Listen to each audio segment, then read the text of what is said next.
Assalamualaikum warahmatullahi wabarakatuh. Bagaimana kabarnya hari ini Sobat Sosial? Mudah-mudahan sehat dan bahagia selalu ya. Kembali lagi dengan saya, Sarah Jasmine, pada YouTube channel Brigade PKS, tentunya dalam program podcast yang selalu kita nanti-nantikan. Sobat Sosial, jangan lupa untuk melakukan like, komen, dan juga subscribe ya. Hari ini, Sobat Sosial, saya akan menyampaikan sebuah berita yang menggigit hati berdasarkan survei Status Gizi Indonesia atau SSGI pada tahun 2021 ini. Di Indonesia ada 24,4% anak yang mengalami stunting, kemudian menurun di tahun 2022 menjadi 21,6%, dan pada 2023 juga menurun menjadi 21,2%. Kemudian di tahun 2024 lalu, angka stunting ini turun ke angka 19,8%. Meskipun selalu menurun, jumlah ini tentu masih cukup tinggi gitu ya. Bisa dibayangkan ada sekitar 1 dari setiap 5 orang anak yang mengalami stunting di Indonesia. Berkaitan dengan hal itu, hari ini kita akan membahas secara tuntas mengenai tema gizi pada perkembangan anak dalam kesejahteraan sosial bersama narasumber yang sangat istimewa, yaitu beliau merupakan seorang Widya Iswara, ahli media dari Dinas Kesehatan Provinsi Jawa Barat, yang telah mengabdikan dirinya selama kurang lebih 30 tahun untuk negara. Mari kita sambut Ibu Dr. Anda Lilis Suryani SK, Nurse MKPH. Selamat pagi, Ibu. Assalamualaikum, selamat pagi. Waalaikumsalam. Sahabat sosial, selamat pagi. Gimana kabarnya Ibu hari ini? Alhamdulillah sehat. Baru selesai kegiatan Baru sosial. Ya ampun, Ibu di tengah kesibukannya ya. Terima kasih Ibu udah menyempatkan waktunya untuk hadir sharing sama teman-teman sobat sosial gitu ya. Terima kasih Ibu. Ya, Ibu boleh langsung aja nih ke pertanyaan. Boleh Ibu. Tadi ya, seperti yang diketahui gitu ya, Bu, yang mengenai stunting ini kan erat kaitannya dengan gizi gitu ya, pemberian gizi, kecukupan gizi untuk anak. Nah, mungkin sobat sosial di rumah juga ada yang mengetahui bahwa kecukupan gizi ini harus diperhatikan dari 1000 hari pertama kehidupannya, gitu ya Bu ya. Kira-kira seberapa penting sih Bu kebutuhan gizi ini untuk anak gitu? baik. Ya, 1000 hari pertama itu adalah masa golden mas, ya, masa periode mas. Jadi itu sangat penting sekali mulai dari konsepsi sampai 2 tahun. Sebetulnya ini udah lama ya kita mengetahui di masa ini juga udah lama gitu ya. Nah, tetapi dengan perkembangan penyakit gitu ya, nah itu adalah salah satu juga teman-teman besar itu mudah sakit, itu salah satunya juga dari sini. Jadi memang harus diperhatikan karena pada saat 1000 hari pertama itu adalah masa pertumbuhan, terutama pertumbuhan perkembangan anak ya.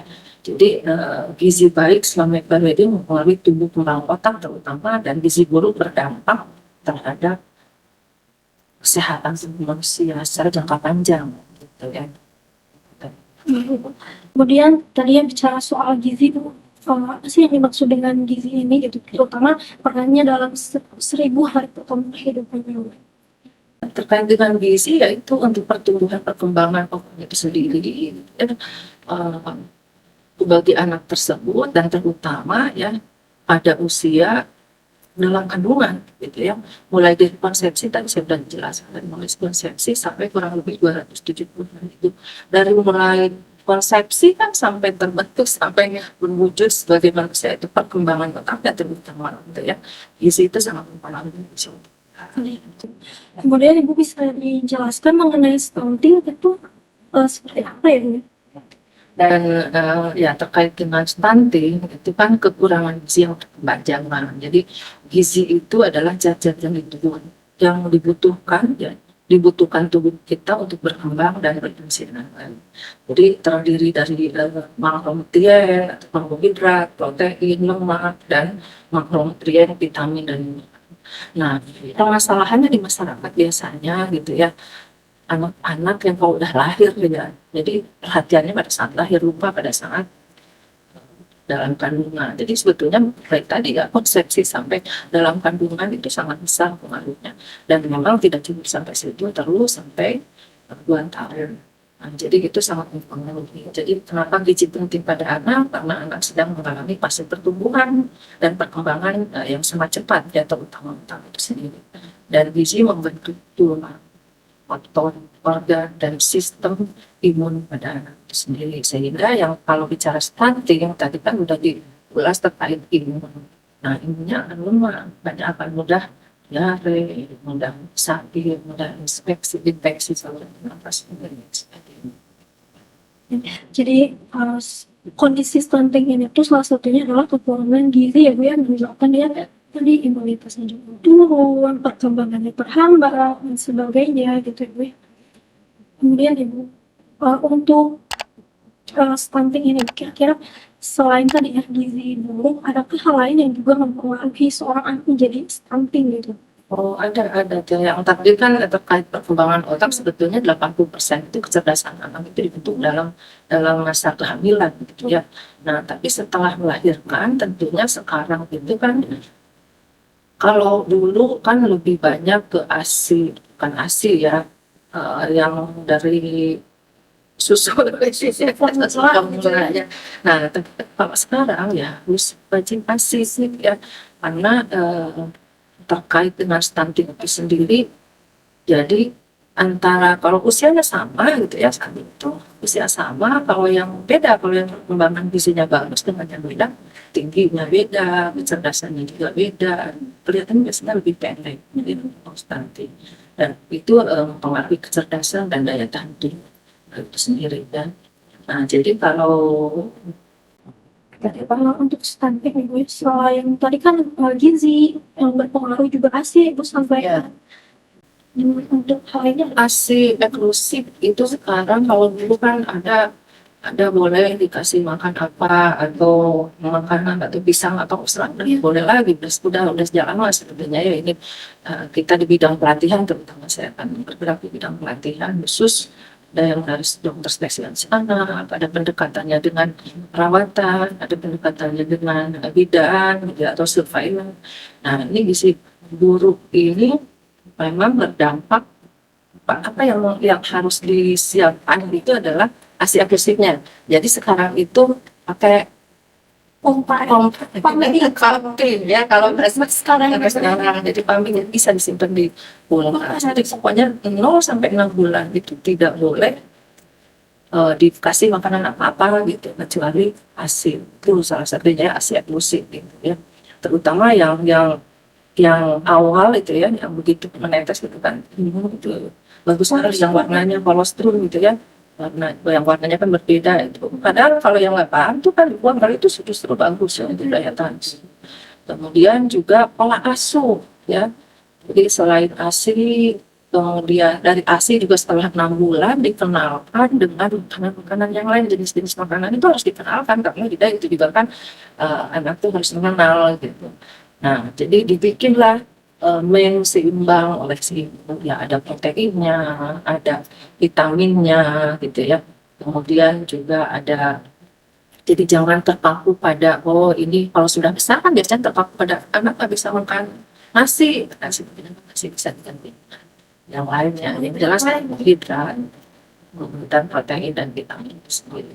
Kemudian selain itu juga pola asuh juga sangat mempengaruhi ya. Itu pola asuh dari mulai menyiapkan makanan juga termasuk pola asuh ya. Kadang nggak mau ya, kita harus rajin, harus bagaimana caranya agar anak itu mau makan dan gitu ya, sampai 2 tahun tuh harus betul-betul diperhatikan ya gizinya, pola asuh itu sendiri. Karena termasuk juga kita merangsang dengan permainan atau apa, itu kan akan merangsang stimulus anak sendiri, itu merangsang perkembangan pertumbuhan anak itu sendiri ya.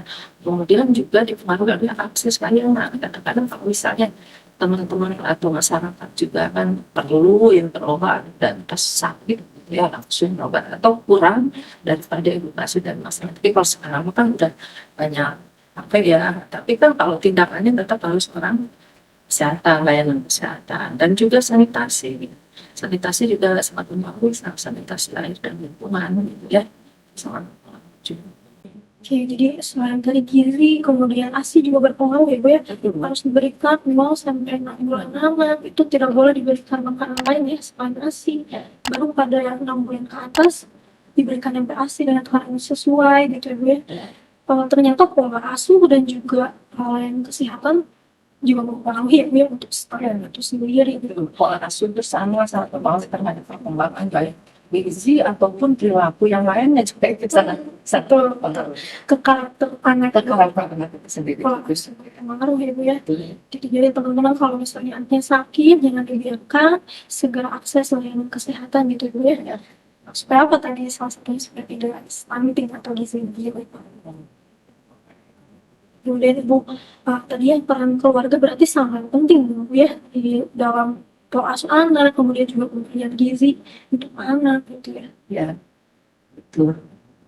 Kalau selain keluarga, peran lain di luar itu misalnya tenaga kesehatan, atau mungkin apa pemerintah di situ ada peran untuk mengentaskan stunting ini. Ada tuh, tapi sekarang itu kan lebih berkolaborasi ya. Tapi memang walaupun bagaimana sebetulnya permasalahan semuanya itu ada dari keluarga. Jadi keluarga itu merupakan garda terdepan ya untuk semua permasalahan baik kesehatan maupun yang lain. Dan ini apalagi terkait dengan gizi itu sendiri ya. Nah, jadi orang kesehatan itu harus bekerja sama dengan pemerintah ya.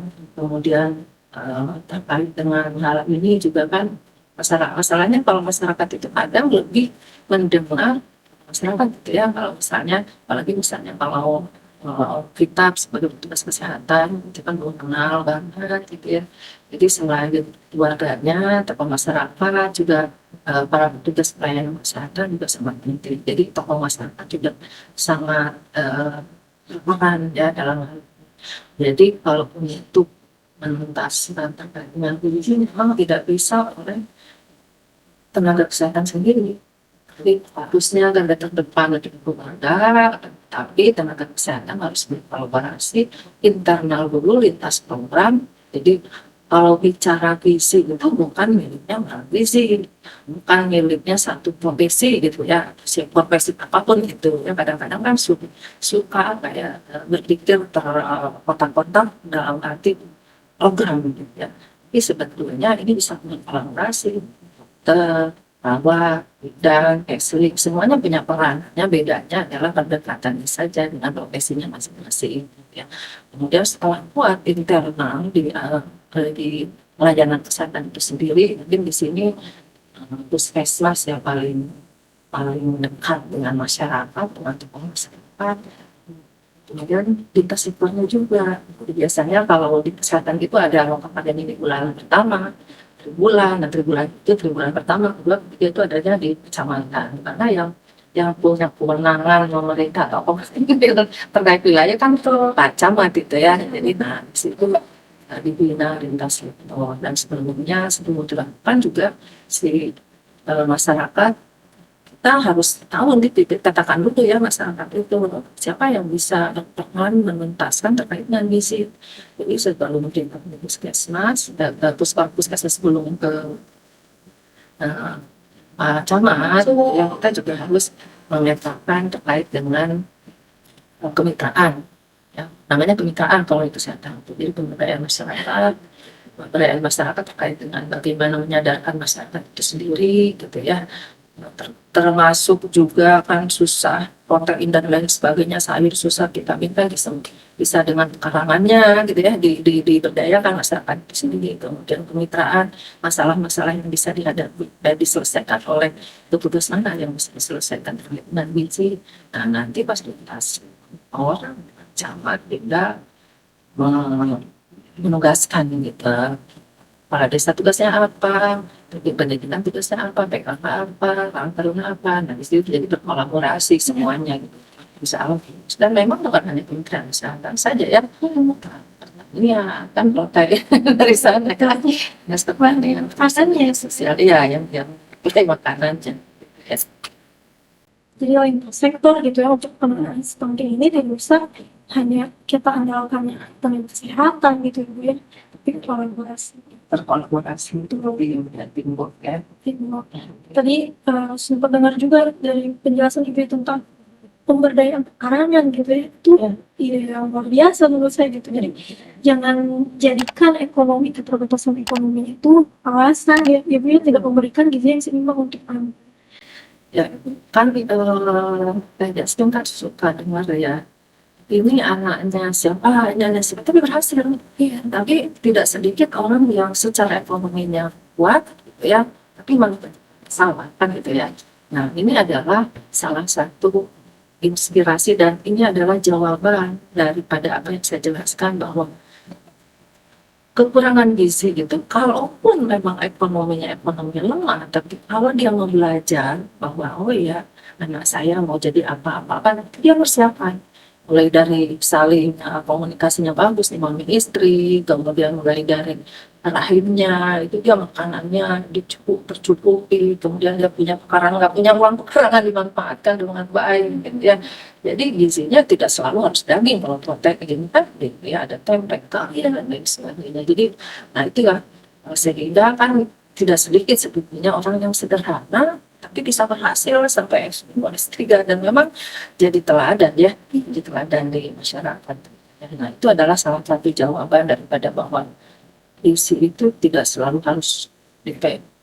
Orang apa ya namanya, orang yang punya ekonomi bagus kalau kurang perhatian, tidak memperhatikan pola asuhnya jelek, tidak memperhatikan gizinya gitu, asal makan aja gitu, tapi tidak melihat bahwa gizi yang bagus itu sebetulnya gizi seimbang, bukan yang banyak cuma intainya doang, agregarnya gitu, tapi gizi yang seimbang ya, gitu, tapi gizi yang seimbang ya, Tetap dibutuhkan yang lain Ibu ya. tetap dibutuhkan yang lainnya. Jadi tokoh-tokoh yang seperti itu yang perlu kita teladani ya, dan pasti kalau dilakukan wawancara coba pasti dia orasinya bagus. Iya pasti ya Bu ya. Dia pasti memikirkan juga gitu hal-hal mungkin dari yang mendasar seperti misalnya pemberian gizi yang seimbang gitu ya Bu, untuk anaknya. Ya itu Ibu, kemudian ada hal lain yang kira-kira yang bisa disampaikan pesan-pesan gitu misalnya closing statement untuk teman-teman sobat sosial. Ya, ya, ini masalah stunting ini adalah masalah nasional, tapi sebetulnya bukan masalah dan tugas yang harus diselesaikan oleh petugas kesehatan saja, akan tetapi harus bersama-sama, mulai dari keluarga ya, dari keluarga dan semua lintas program, lintas sektor, tetapi juga kita kalau ada mungkin banyak remaja nih penonton YouTube ini ya, jadi tolong ya remaja itu dalam pemilihan calon-calonnya nih ya harus lihat dulu, kemudian dipersiapkan dulu. Jadi gizi yang bagus, gizi yang seimbang itu sebelum nikah itu memang harus diperhatikan gitu ya. Bahkan kalau di kesehatan itu kan banyak ya pelatihan-pelatihan khusus, ada penambahan FE, nah itu sebetulnya pada saat remaja ya. Jadi itu ya, jadi mudah-mudahan dengan kebersamaan, dengan kolaborasi semua pihak, masalah ini semakin memang semakin menurun ya prevalensinya. Mudah-mudahan nanti suatu saat nanti ini betul-betul ada ya generasi emas itu ya, itu memang anak-anaknya yang cerdas, pintar dan punya pendidikan yang baik, yang sehat intinya. Ya ada jawabannya katanya. Oh gimana tuh? Saya sehat, saya saya kuat, saya bahagia. Saya buat saya bahagia. Oh wow, itu ya. Saya. Ya betul banget. Jadi betul-betulnya benar-benar menggambarkan gitu ya, sebelum kita bahagia, sehat dulu dong Ibu. Kalau sakit gimana bahagianya? Iya. Luar biasa inspiratif banget nih Ibu. Hari ini kita semua belajar banyak hal gitu ya, dari Ibu tentunya berkaitan dengan gizi dan juga pementasan stunting. Seperti yang Ibu sampaikan, mudah-mudahan setelah ini semakin berkurang prevalensinya dan hilang sama sekali gitu ya. Ya. Baik, itu mungkin yang bisa disampaikan teman-teman sobat sosial. Next kita akan sambung lagi dengan Ibu ya. Mudah-mudahan ada kesempatan lain diskusi tentang hal lain yang berkaitan dengan kesehatan tentunya gitu ya. Kami ucapkan terima kasih banyak Ibu atas waktunya. Sampai ketemu lagi ya Ibu. Demikian sobat sosial yang bisa disampaikan. Terima kasih banyak. Jangan lupa like, komen, dan subscribe. Assalamualaikum warahmatullahi wabarakatuh. Sangat.